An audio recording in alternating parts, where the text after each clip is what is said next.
السلام علیکم ورحمۃ اللہ۔ سورہ بقرہ 170 اور 71 نمبر آیت۔ پچھلی آیات کے اندر تھا کہ خود ساختہ حلال و حرام کا نصاب مشرکین نے بنا لیا، اور اسی طرح خود ساختہ ہی یعنی کہ بعض جانوروں کے احترام میں کہ اونٹ پہ نہیں بیٹھنا، گھوڑے کے اوپر نہیں بیٹھنا، گائیں کے اوپر نہیں بیٹھنا، تو جب قرآن و سنت سے دنیا ہٹتی ہے تو اسی طرح اپنی ہی شریعت بنا لیتی ہے اور پھر اس پہ پابندیاں کرتی ہے۔ ان کے پاس دلیل کوئی نہیں ہوتی،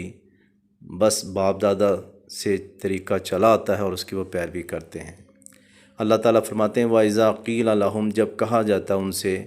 اتبعوا، اتباع کرو، پیروی کرو، ما انزل اللہ، جو اللہ نے نازل کیا آسمان سے وحی کی شکل میں، ایک قرآن اور ایک قرآن کی تفسیر جو رسول اللہ صلی اللہ علیہ وسلم کی سنت اور حدیث سے پتہ چلتی ہے۔ قالو، کہتے ہیں بل نتبع، بلکہ ہم تو اتباع کریں گے، پیروی کریں گے، ما الفینا علیہ، جس پہ ہم نے پایا آباءنا، اپنے آباء و اجداد کو، اولو کانا آباؤہم، اگرچہ ان کے باپ دادا لا یعقلون شیئا، کچھ بھی عقل نہ رکھتے ہوں، ولا یہتدون، اور نہ وہ ہدایت پہ ہو۔ آباء و اجداد اور بزرگوں سے محبت اور عقیدت کی وجہ سے انسان یہ سوچنے کی زحمت نہیں کرتا کہ ان سے بھی کوئی غلطی ہو سکتی ہے، بلکہ وہ سمجھتا ہے وہ زیادہ عقل مند ہیں، وہ زیادہ پڑھے لکھے ہیں۔ تو قرآن مجید میں اکثر مقامات پر قوموں کی گمراہی کا سبب تقلید آباء و اجداد کی اندھی تقلید بیان کیا، اور اسے اللہ نے شرک قرار دیا، کیونکہ آباء و اجداد اور بزرگوں کی پیروی جو ہے، جس کی کوئی شرعی دلیل نہیں، بندہ آنکھیں بند کر کے اس کے پیچھے چلے تو یہ دین سمجھ کے چلے، اصل میں تو اس نے اللہ کی بات کی پیروی کرنی تھی، اللہ کے رسول کی بات کی پیروی کرنی تھی۔ تو اس لیے اندھی تقلید کسی کی بھی جائز نہیں، خواہ وہ مسجد کا مولوی ہے یا گھر میں دادی نانی کی بات، یا کسی پڑھے لکھے کی بات ہے یا ان پڑھ کی، ہر ایک کی وہ تحقیق کرے، نہ اپنی خواہشوں کے پیچھے لگے، نہ کسی کی بات، بلکہ آسمان سے آنے والی آواز پہ لبیک کہے۔ تو اللہ رب العزت فرماتے ہیں وہ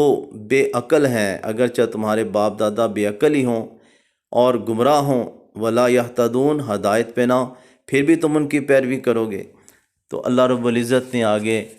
اگلی آیت کے اندر فرمایا وَمَثَلُ الَّذِينَ كَفَرُوا، ان لوگوں کی مثال، یہ جو منکر ہیں،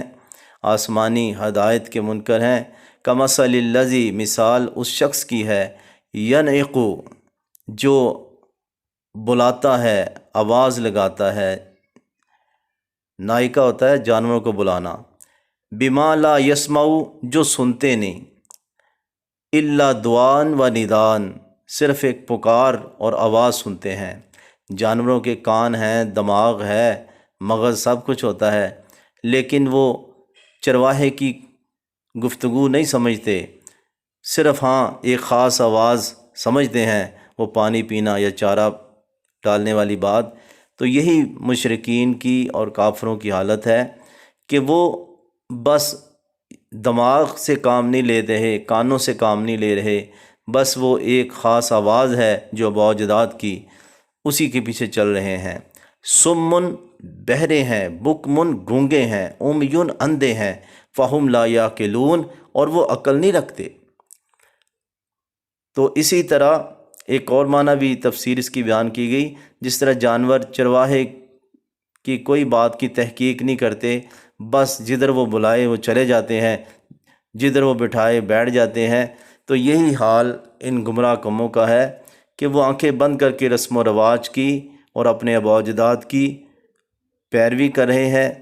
غور و فکر نہیں کرتے کہ وہ ہدایت پہ ہیں یا گمراہ ہیں، صحیح ان کی بات ہے یا غلط ہے۔ تو ہر بندہ خطا کار ہے، اس لیے ہر بندے کی بات سن کے اس کی تحقیق کرنی چاہیے، الا یہ کہ وہ رسول اللہ صلی اللہ علیہ وسلم کی بات فرمائے یا قرآن کی آیت پیش کرے۔ اللہ سب نے ہم کی توفیق عطا فرمائے۔